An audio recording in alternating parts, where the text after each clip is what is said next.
Greetings, everybody. I'm obviously Jesus, and welcome to the first Patreon video for January 2019. First video of the year, and it is going to be one that has, in a way, been quite requested in the past. The initial request for, part of the topic of this video came in a long ass time ago, very, very long time ago, so long ago that I do not actually remember who requested it, nor if they are still a patron. So, without further ado, let's get into the topic of the video and setting it up, which is the cultural boycott of Israel. And we'll talk about specifically the cultural boycott. We're not going to dissect the entire Israeli-Palestinian conflict, which is what someone asked me to do quite a long time, because I have always sort of shied away from doing that because I feel like I'm not purely, or educated enough to speak to all the different facets of that. But I will talk about my opinion on the conflict in general, and we'll talk about, or we'll use that to segue into talking about the cultural boycott of Israel through that lens, which many artists are either a part of or oppose or are being pressured to be a part of by their fans who support what is called the boycott, divestment, and sanctions movement, which seeks to put economic pressure on Israel in order to pressure them to cease their occupation of Palestinian lands, their extension beyond the boundaries of Israel as defined in the UN resolution back in, I believe, the 60s. Again, I'm not I don't know every fact on this every down to the year, but Israel is essentially accused of various degrees of war crimes against Palestinian people and Palestinian settlements. They're accused of extending, as I said, their settlements beyond the defined limits set forth when the State of Israel was created, and they are also accused of being an apartheid state, which essentially means they have second-class citizens by race. In this case, the Palestinians are disenfranchised versus, actual Israeli citizens. So they have a lot of valid accusations. Spoiler alert, that's how I feel. They have a lot of valid accusations, or accusations nonetheless, if you don't agree, levied at them. And this BDS, boycott, divestment, and sanctions movement, seeks to have them address those by, putting economic pressure on them and seeking to deny Israel revenues to Israeli companies until the government, as with any boycott, the idea is that, the government will see, not only itself being sanctioned, but also the businesses and like tourism and concerts and stuff like that. They'll see those businesses suffering under an ideal boycott, I guess. And so the idea of the BDS movement is simply, as with any boycott, to use economic pressure to make the government retreat on its negative actions. And, how I became really aware of this movement and this conflict was through three musicians that, again, I hold extremely, extremely dear. At the center of this for me are, Brian Eno, who made not only some of the greatest ambient music of all time, but back in the 70s, he made, honestly, I would call his album, Here Come the Warm Jets, one of the most perfect albums ever made. It is a perfect album, if you ask me. And he has so many other albums from that period where he was singing in addition to making music and soundscapes that I love as well, like Another Green World. What am I trying to say here? Another Green World. What's the other one? Taking Tiger Mountain by Strategy. Another, there's your music recommendations for the month, for 3 weeks. No, but those are your music recommendations for the week, especially Brian Eno's masterpiece. Here Come the Warm Jets. And so Brian Eno is involved with the BDS movement, and also supporting BDS is Pink Floyd's Roger Waters. And as I think I've mentioned in previous videos, Roger Waters is his writing, as much as I like earlier Pink Floyd, and as much as, David Gilmour brought a lot to the table, for me, Roger Waters and his writing, and, The Wall specifically as an album, is he's who made Pink Floyd for me. And Pink Floyd was my favorite band for many, many years, when I thought, as a kid, that, modern music sucked balls and there was nothing good coming out, when I was sort of like, unfortunately, infected by that old man opinion that there's no good music coming out anymore. Thankfully, I've been dissuaded. But Pink Floyd is an all-time favorite band, and Roger Waters made Pink Floyd what it is and what it means to me. So to have those two on the side of BDS, they came to light pretty. They've always been talking about this, but a conflict between Brian Eno and another musical hero of mine, Nick Cave, with whom I actually danced on a stage in the Wang Theater in Boston during Stagger Lee in 2016, I believe. So like Nick Cave gave me probably the greatest concert experience of my life. So he's another hero of mine, and to say nothing of his actual albums that he's put out. So he's on the other side. He recently, I think like in 2018 or like late 2017, he got in a spat, a sort of public spat with Brian Eno, because Eno asked him to cease his plans to play Israel.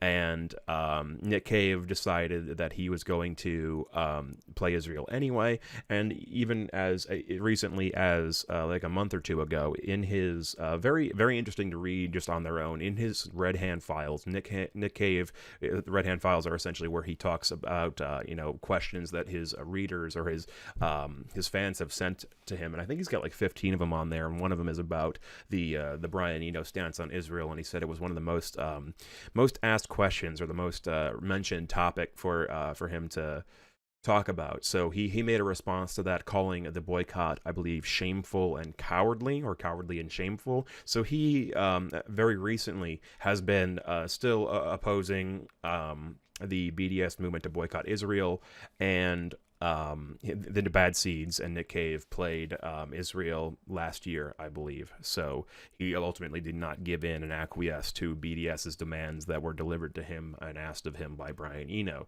So, as I said, while I have not yet made a video purely about my thoughts on the Israeli-Palestinian conflict, I sort of already spoiled for you what my views are. In the preamble to the video, and my view is that the Israeli government is rightly criticized as being guilty of war crimes. They are occupying territories to which they have no legal claim, like the West Bank, and they are scapegoating the entire Palestinian people for the crimes of the organization Hezbollah, and using that scapegoating as a justification for their continued presence in those Palestinian lands that they're occupying illegally, and also, worse yet, for passing laws to make Palestinians less than Israeli citizens. And I do believe that constitutes, unless you want to redefine the word, if the word means what it meant in South Africa, then Israel is a modern apartheid state, and that is terrible to think that we have an apartheid state in 2019, and the United States and many other Western countries give their support for them. That is sad to me. And it honestly is on a historical scale, it's a very terrible tragedy to me that people who have suffered, the Jewish people who have suffered so much as a race and as a religion, the Hebrew people and the Jewish religion, are now perpetrating similar crimes that were done to them on a similarly maligned and disempowered population, that being the Palestinians. So it really is sad that, in their quest to secure some kind of safe land for them, which is a perfectly reasonable thing for them to want to do, especially post World War II, where their population was decimated, and they've always been the subject of persecution, the Jewish people, unfortunately. So it is absolutely, I am in no way saying that their desire and the UN's desire to carve out a piece of land in their ancestral home post World War II for the Jewish people was bad. I'm not saying that's wrong, but it has become a lot worse and way more than that, because, as I said, the Israeli government, the Zionist government, and it is important to note, one thing I watched a video about is how it's not really about making a state about Jewish law that is governed by Jewish law. It's making a state for Jews that is governed by more secular laws, normal functioning democracy laws. So it is worth noting that this isn't necessarily like a religious thing through and through. It's not like they're trying to impose Jewish law on them. But it is really sad that no matter what the exact reasoning for it is, they have gone so far as to do the things that were historically done to them to another population, not on as severe a level certainly, but they are inching down that road and continue to inch down that road as we go into 2019, and that is extremely depressing. And I also believe that both Palestinians and Israelis, have a valid claim to that territory now, and the most likely path forward is a two-state solution. Hopefully that will be accomplished sometime in my lifetime, but I don't think it's going to be moving in that direction anytime really soon, sadly, especially with Trump and Netanyahu still in power in the U.S. and Israel, respectively. Moving on, though, I also believe that the U.S. and other Western countries conveniently ignore Israel's wrongdoings, their obvious wrongdoings and crimes against humanity, for the purposes of maintaining a good relationship with them in order to have a tactical ally in the Middle East, which is, of course, a very hostile region to us. We do the same things, though, with countries like Saudi Arabia, and over time, over decades, we ultimately arm the groups in countries like Saudi Arabia that turn into things like the Taliban and ISIS, and we ultimately arm the people who wind up threatening Israel and the United States, and that continues our justification or our need for national security, for a presence in that region, which continues our obligation to Israel. So we play both sides, and it fucks us, and it has fucked us, and we're basically in a never-ending cycle of fuckedness for how we've acted in the Middle East region. And I think that irrespective of this BDS, honestly, a disengagement from the politics of that region would be good, if not a total disengagement, then a partial one. But honestly, to believe that United States policy in that region is anything but cynical and motivated by money and tactical advantage is completely absurd. There are no heroes there. There is no patriotism. There is no interest in liberating them or spreading democracy or even really protecting United States citizens on United States soil. So the U.S. policy there should be subject to the same criticism that any of the war crimes we committed in Iraq and Afghanistan are, or the regimes that we've historically propped up, their war crimes. We play both sides, as I said, and it's no wonder that we're reviled in it for the region. And as I said, it keeps us in this crazy cycle where we need to be in Israel, or the generals or whomever thinks we need to be in Israel. We need to maintain that allyship, but then we go and turn around and sell weapons to the people who maintain that relationship. So it's really dystopian and Metal Gear Solid of them. And it's quite sad. Another thing that happens is that critics of the BDS movement equate the movement and their boycotts to the Nazi boycott of Jewish businesses in Germany, which is hysterical if it weren't so sad, or would be hysterical, because it's completely ignorant of history and power dynamics. Back then, when the Nazis boycotted the Jewish businesses, the Jews were the scapegoat for all the problems that were going on in Germany, and that the Nazis wanted to pin on them. But now, in as I said, what is an incredibly tragic and sad and ironic turn, Israel is using the Palestinian people as a scapegoat, and they are doing this backed by some of the most powerful players in the UN and on the UN Security Council, namely the United States of America. And they use their relationship with the USA and countries like it to shield themselves, as the Israeli government, from consequences. For example, like the first act, this is how deep it runs. The first act of the 2019 Senate was to put forth a bill allowing states protections to violate the First Amendment and punish companies in those states who would boycott Israel. It is a violation of the people's First Amendment rights. Any constitutional scholar will tell you that, except maybe Obama, because he was, just like Trump is, he's very much in bed with Israel, despite being a constitutional scholar. Although I have to say, I do not know what Obama's stance on the Israel boycott movement was during his administration or now. I just figure that he might be a failure on that, or a disappointment on that, as he was on so many issues.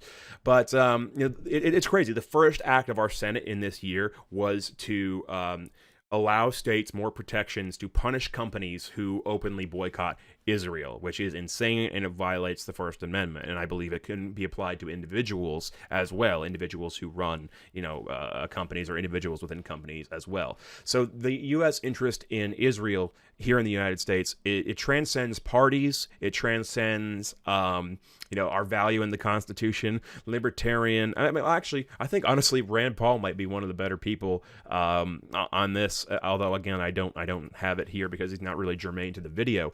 But you know, apart from like true libertarians, like and you know, modern progressives, which are more in the House than in the U.S. Senate currently, Democrats and Republicans alike, establishment Dems and establishment Republicans alike, really are in the, not necessarily even in the pocket of Israel, but we all have this weird, immutable almost belief that our interest in Israel is necessary and good, and we ignore their war crimes to gain that advantage that our lawmakers perceive. But all of that said, as much as I have talked for the past 10 minutes or so about my distaste for the actions of the Israeli government and the Zionist movement to shit on the Palestinian people and make them less citizens, even though they have equal, if not more, historical entitlement to that land. But again, I believe that the state of Israel should be fine and should exist, but there should also be a state of Palestine. But having criticized the Israeli government as severely as I have, to punish the citizens of a country with a cultural boycott, which is why this video is about a cultural boycott rather than the entire BDS movement, that only leaves them, those citizens, culturally isolated, which does not punish the Israeli government as much as you might think. Because a large portion of the culture outside of Israel, to say the least, supports a boycott, or supports a two-state solution at the very least, to disallow the influence of the world's culture to come in and show that there is support for a two-state solution outside Israel, regardless of what your individual opinion as an Israeli citizen might be. To disallow that would cut them off from the worldwide opinion that their government's actions are bad, and it would cause them to become more entrenched in a way. It would cause them to become more entrenched to not have access to opposing views from other cultures and other countries, and it would cause them, no matter what they felt about the two-state or what they felt about the boycott, it would cause them to live in a bubble, a cultural bubble that we would impose for no good reason.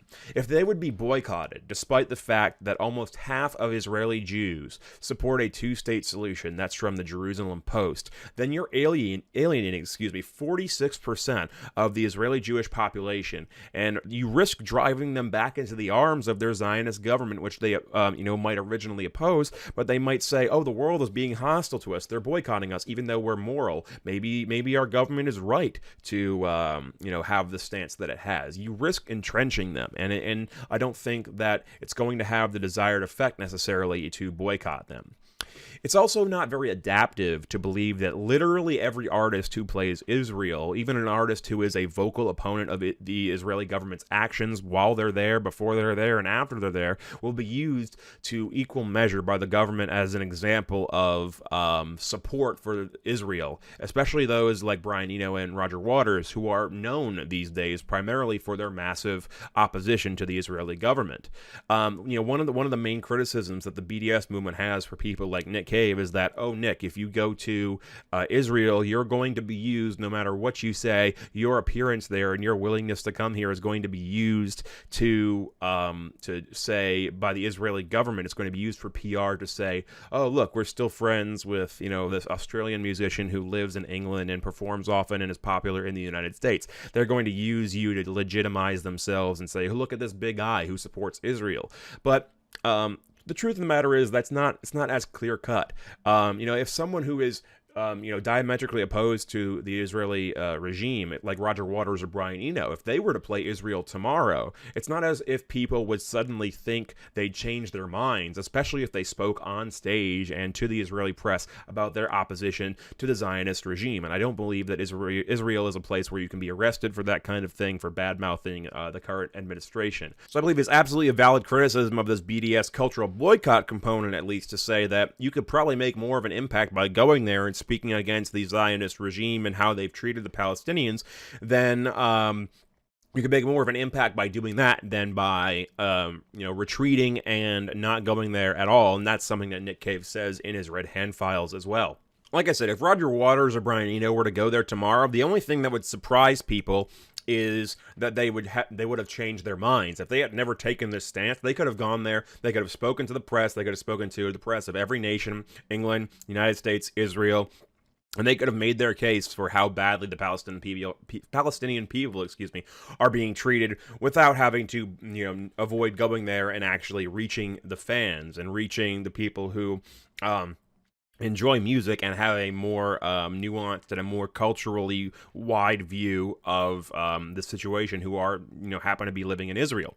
In the end, I believe that a cultural boycott on a simple, practical level would probably split the difference, honestly, and alienate as many people as it emboldened, and it would probably do no good. And honestly, I think there's a risk, genuinely, that it would do more harm than good. Again, we're talking about not the BDS movement as a whole, but we're talking about the cultural boycott component, because I cannot see this ever as a universally clear-cut decision to make, because cultural boycotts, as opposed to, government sanctions and trade and more traditional boycotts of businesses, they don't have the same effect of denying the Israeli government money, in its coffers, or, crippling Israeli businesses that, benefit from the government. I mean, the cultural element, adding the cultural element, and then taking that out and trying to boycott that and trying to deny that, I think that, even if you're giving money to a company that is based in Israel and, pays taxes to the Israeli government,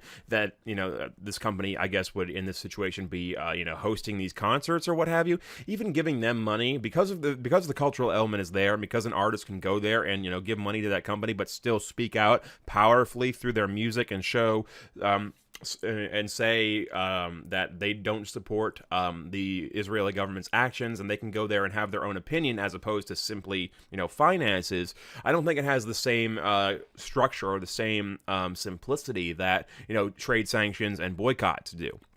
And, honestly, the United States commits war crimes as well. We did so under Obama, and we're doing so under Trump. And by that logic, there is a logical or a valid criticism here that, by the BDS movement's logic, artists should avoid performing in the United States. And, again, they shouldn't have done it under Obama. They shouldn't have come here under Obama, and they shouldn't come here under Trump. And so one question is, would this have changed anything in U.S. policy?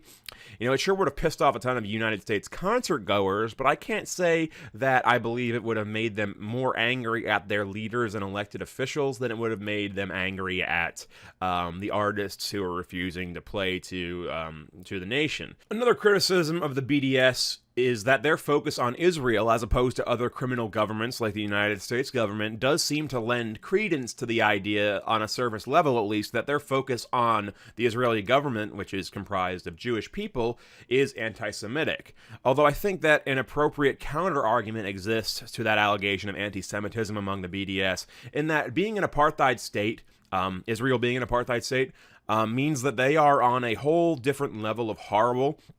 And as such, they deserve special attention, special condemnation, and special, just general consideration that the United States, at least not yet, does not at this point in time. And another counter-argument to their allegations of anti-Semitism is that, many Jews outside Israel do support the BDS movement, and even more support a two-state solution. So, supporting the boycott, divestment, and sanctions movement, therefore, cannot really be truly anti-Semitic if the BDS movement doesn't reject the support of its Jewish allies, which they do not. Or even of Jews who support a two-state solution and don't like to see how the Palestinians are being treated, regardless of what they feel about an actual boycott. So I don't think the BDS is anti-Semitic, though I do think that the cultural component of this boycott is not going to have the desired effect. And let's go back to my example talking about, think about what this would happen in the United States. Even if it did get United States people, if we had something like the BDS that was targeting the United States, even if that did get our citizens up in arms at our government rather than at the artists who are canceling on us, it also goes to the idea that people and the government of a country are not the same thing. And, in places like this, we get more and more far apart. as time goes on, because Israel, like the United States, is controlled by people who are often holding views and making policies contrary to many of their constituents' views. And the Israeli government cannot be trusted anymore, or for a long time. It cannot be trusted to act in accordance with the will of the Israeli citizens, much less of the Palestinian citizens that it should also be caring for. So a government, even if we got angry at their government, or even if the Israelis got angry at their government, I'm not sure what the specifics of it over there is, but here in the United States, if something like this happened to us, if we were being boycotted, we wouldn't have no matter how angry we got, we wouldn't have the facilities or the manner in which to really affect widespread change, because as I've talked about in prior videos, we have been disenfranchised by, voter suppression, gerrymandering, and just generally the structure of our political system. I made a whole video about that. And so this is not a new concept that we are very familiar with. This is something we are very familiar with here in the United States, where the people and their leaders get more and more disconnected as time goes on. And I think while I was researching this, J.K. Rowling also espoused an opinion similar to what I'm saying here, because she says that, severing contact, this is her quote, "Severing contact with Israel's cultural and academic community means refusing to engage with some of the Israelis who are most pro-Palestinian and most critical of Israel's government." So that is something that I absolutely agree with, and I think she put it very eloquently, even though I tripped over myself while I was fucking delivering the quote. But yeah, that is something that I absolutely agree with. By culturally and academically as well, I believe is also subject to this, because it's the realm of opinion, it's the realm of feeling, it's the realm not just of pure money and funding this terrible government. I absolutely agree that if we cut off our cultural and academic ties, in addition to our economic ties, then we risk alienating our allies, and that is something that we don't want to do as people who wish much, much better for the Palestinians than they have right now. It also goes back to the idea I've put forth in previous videos that pure consequentialism as a philosophy is not a valid philosophy. Behind the cultural arm of the BDS and this cultural boycott, it's the same people or the same philosophy, I guess, that says that non-resistance is just as bad as participation, even though it ignores a large portion of extenuating circumstances and context and just doesn't capture the whole moral context of any particular moment.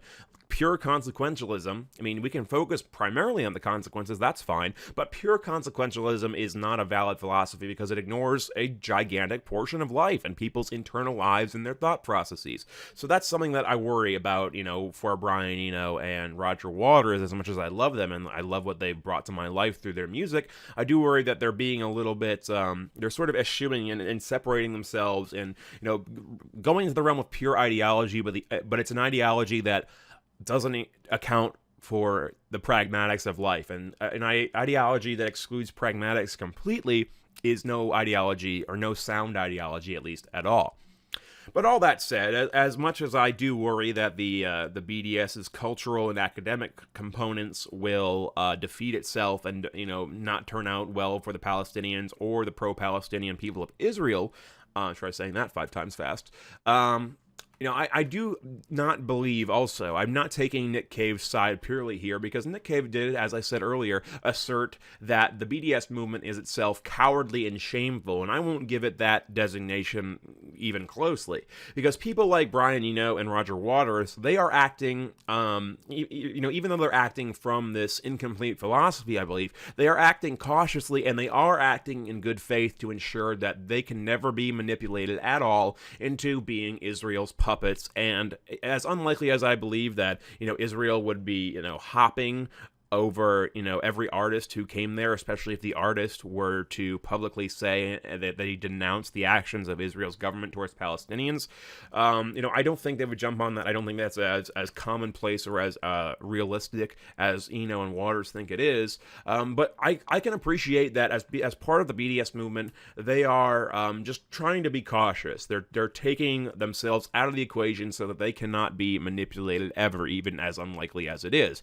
Because, like I said, while it's an unlikely outcome, if you ask me. It is not morally a negative action to be cautious in this way, because no artist is obligated to play Israel or anywhere else. You get to play where you want to play. The idea that you should absolutely play Israel rather than be cautious is also a little bit too far. And I think that to call, I don't think that he called the BDS cultural aspect cowardly and shameful. I think he called the whole thing cowardly and shameful. And that it would constitute contempt for his fans. I think that's going a little too far on Nick Cave's part as well, because I don't think that, trying to be cautious in this way and trying to be absolutist about it, it's not going to hurt anybody. Even though it might, I guess in a sense it might alienate some people, as I said earlier. But if you explain yourself to the people of Israel that you are no longer going to be playing to while that regime is in power, then hopefully they'll be able to understand you won't alienate people too much. But a total cultural boycott, I guess, if everybody had the idea or the ideology that Eno and Waters have, I do believe that would reach a critical mass where Israel would be so culturally isolated or academically isolated, even from people who support the Palestinians like Israelis do. The allies would be so isolated from each other that the regime would continue to win and it would defeat itself. So I think that, thankfully, not everybody acts like Brian Eno and Roger Waters, so there is plenty of wiggle room. There's plenty of artists on either side of this equation, and there's plenty of artists who, I guess, a general sense, like the idea that artists are giving this more thought in general is a really good thing and a really good development. So I'm quite a big fan of that, and that people are thinking about it. But I think that if everybody played Israel, then Israel would have an excuse to say, oh, nobody hates us enough or nobody criticizes us enough to refuse to play here. But if everybody refused to play there, they would also say, oh, look, the rest of the world hates us, and they would gain traction to say that hey, the rest of the world is wrong, and we need to be more cloistered, and we need to continue down our horrible path and stay the course. Of course, they wouldn't call it a horrible path because they think it's correct, which is, again, tragic and sad. But I think that this is one of those situations that is never going to be solved black and white, never going to be solved by everybody participating or not participating in BDS. Thankfully, that's an unrealistic idea. But I do worry that a cultural boycott, as opposed to an economic one, would simply defeat itself and isolate us from the people in Israel who can help us most. And that is going to be my opinion on that. The cultural boycott of Israel. I have been obviously Jesus. As I said, Here Come the Warm Jets by Brian Eno is your recommendation for the week. And to sort of balance the scales, I guess I'll give you a Nick Cave recommendation as well. I will recommend one of my favorite live albums of his, which is simply called God Is in the House. I forget where it's performed, but it's got some really, really nice live versions of all his songs. And if you're looking for something as well that elevates the material from his earlier career, stuff like Henry's Dream, there's also the live album Live Seeds. Like Nick Cave live, such a wonderful experience. So Eno and Nick Cave both have some valid points here.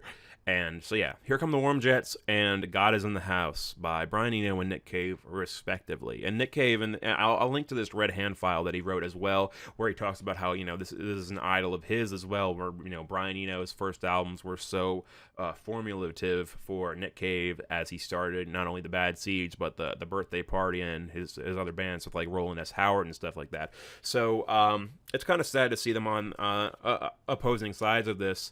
But and so vitriolic at times. Nick was probably even more vitriolic than Brian Eno, although maybe not. I don't remember Eno's statement verbatim, but it's something that's at the very least has a positive effect of bringing this issue to light for not only them but for more artists. And I think we have to find a way to exist somewhere in the middle. I'm obviously Jesus. Thanks very much for watching, and see you next time.